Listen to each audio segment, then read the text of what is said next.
இந்த ஆட்சியை பொறுத்தளவில் எல்லோருக்கும் எல்லாம் என்று ஆட்சி செய்பவர் நம்முடைய முதல்வர் அவர்கள். எந்த மதத்தினரையும் இழிவுபடுத்துவதை, ஒரு மதத்தினர் பிற மதத்தினரை இழிவுபடுத்துவதை நிச்சயமாக மாண்புமிகு தமிழக முதல்வர் அவர்கள் அனுமதிக்க மாட்டார்கள். நேற்றைக்கு புகார் கொடுத்ததாக இன்றைக்கு கூட நான் பத்திரிகை வாயிலாக அறிந்திருக்கின்றேன். நிச்சயம் சட்ட வல்லுநரோடு கலந்து ஆலோசித்து தவறு இருப்பின் உறுதியான நடவடிக்கை இந்த ஆட்சி எடுக்கும். மதத்தால் இனத்தால் மக்களை பிளவுபடுத்துகின்ற சக்திகள் இந்த ஆட்சியில் தலை தூக்க முடியாது என்பதை மாண்புமிகு முதலமைச்சர் அவர்கள் உறுதியாக இருக்கின்றார்கள்.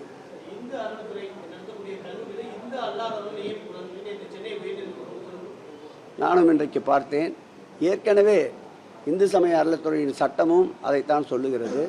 நீதிமன்றம் வழிகாட்டுகின்றபடி சட்ட வல்லுநர்களை ஆலோசித்து அதன்படி செல்வோம்.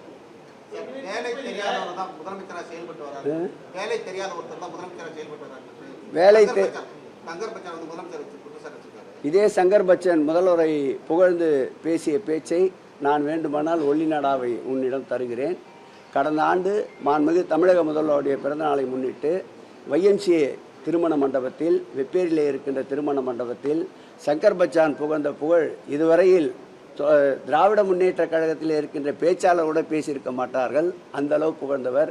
இரட்டை நாக்கு படைத்தவர்களுக்கெல்லாம் பதில் சொல்ல விரும்பவில்லை.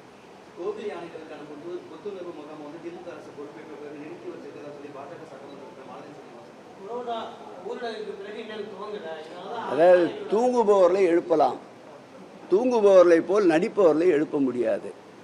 ஏற்கனவே இது குறித்து பத்திரிகை நண்பர்கள் கேட்டபோது நான் விளக்கமாக பதில் சொல்லியிருக்கிறேன். கடந்த காலங்களில் யானைக்கு எந்த விதமான சிறப்பு ஏற்பாடுகளும் அந்தந்த திருக்கோயில் செய்யப்படவில்லை. மாண்புமிகு தமிழக முதல்வர் ஆட்சி பொறுப்பேற்ற பிறகு 26 திருக்கோயில் இருக்கின்ற 28 யானைகளுக்கு முழுவதுமாக குளியல் தொட்டியை கட்டியிருக்கின்றோம்.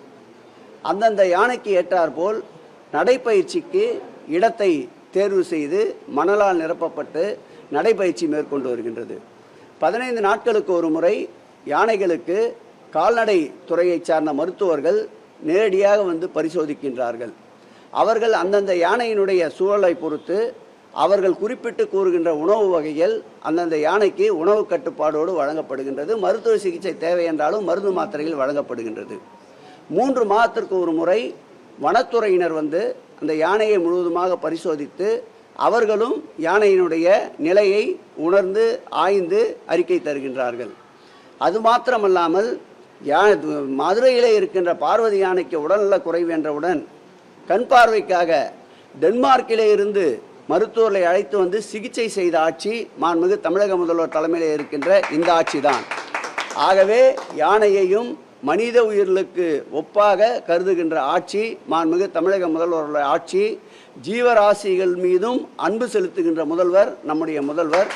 ஆகவே யானைகளுக்கு தேவையான அனைத்து புத்துணர்ச்சி புத்தாக்க பயிற்சியும் திருக்கோயிலே வழங்கப்படுகிறது என்பதால் நாங்கள் முகாமிற்கு அனுப்பவில்லை. தேவைப்படுமாயின் நிச்சயம் அதையும் மேற்கொள்ள இந்த ஆட்சியும் இந்து சமய அறநிலையத்துறையும் தயாராக இருக்கின்றது.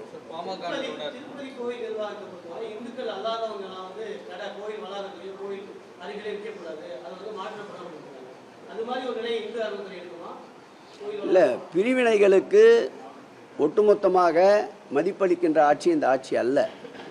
அனைவரும் சமம் என்பதுதான் இந்த ஆட்சியுடைய கொள்கை. அதே நேரத்தில் சட்டத்தை மதிக்கின்ற ஆட்சி இந்த ஆட்சி.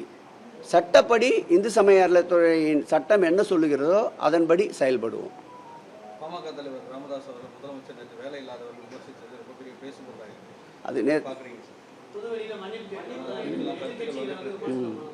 என்ன அதுனா அன்பார்லிமெண்ட்ரி வேடா, ஏதாவது விரும்பத்தகாத சொற்களா, இல்லை தீவிரவாதத்தை பரப்புகின்ற சொற்களா? அவர் விடுகின்ற அறிக்கைகள் வேலையில்லாத அறிக்கைகள் என்று சொன்னார். அதில் என்ன தவறு இருக்கின்றது? இதற்கேன் மன்னிப்பு கேட்க வேண்டும்? மன்னிப்பு கேட்க வேண்டும் என்று சொல்பவர்கள் கடந்த காலங்களில் அரசியல் தலைவர்களை எப்படியெல்லாம் விமர்சித்திருக்கின்றார்கள் என்று திரும்ப பார்க்க வேண்டும். ஒரு கை நீட்டி குற்றச்சாட்டு சொல்லுகின்ற பொழுது மற்ற 3 விரல்களும் தன்னை நோக்கித்தான் இருக்கிறது என்பதை உணர வேண்டும். ஆகவே எங்கள் மாண்புமிகு முதலமைச்சர் அவர்கள் அடக்கத்தின் பிறப்பிடம், அன்பின் உறைவிடம், யாரையும் எடுத்தேன் கவிழ்த்தேன் என்று பேச மாட்டார். இதுவரையில் யாரையும் அதிர்ந்து கூட பேசாதவர். ஆகவே அவர் கூறிய அந்த கருத்து என்பது ஏற்புடைய கருத்துத்தான். அதில் நிச்சயமாக அவதூறு கற்பிக்கின்ற அல்லது தரம் தாழ்த்துகின்ற எந்த வார்த்தைகளும் அதில் பயன்படுத்தவில்லை.